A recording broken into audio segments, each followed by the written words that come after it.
আমি আজকে তালের বড়া করব। তো সবাই আমার সাথেই থাকবেন আশা করি।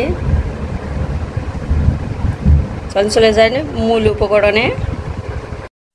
আসসালামু আলাইকুম, আপনারা সবাই কেমন আছেন? আল্লাহর রহমতে ভালো আছেন?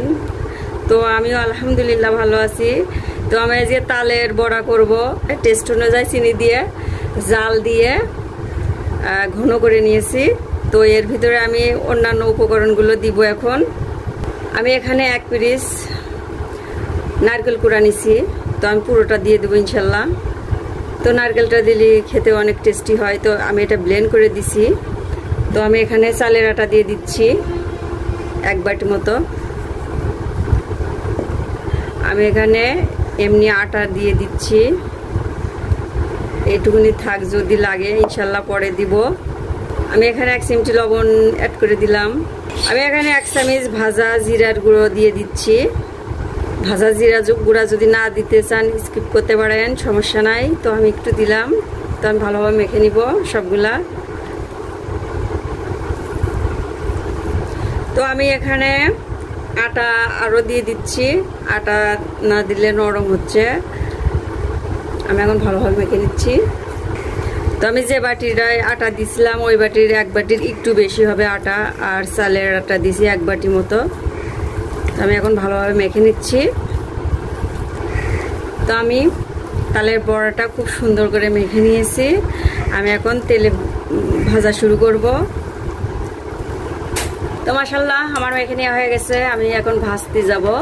তো মাশাআল্লাহ আমি তেল দিয়ে দিচ্ছি। আমি এখন বড়াগুলো দিয়ে দিচ্ছি।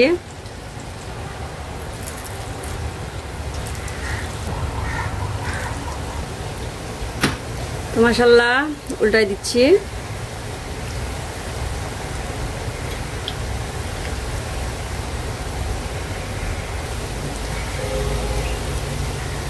আমি বড়াগুলো উল্টে পাল্টে ভেজে নিচ্ছি।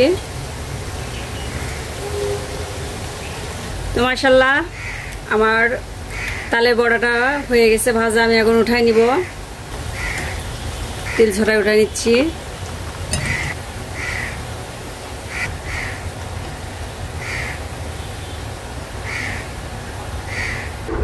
তো মাশাআল্লাহ আমার সবগুলা তালের বড়া ভাজা হয়ে গেছে। তো আমি বড়াগুলা তালগুলো আমি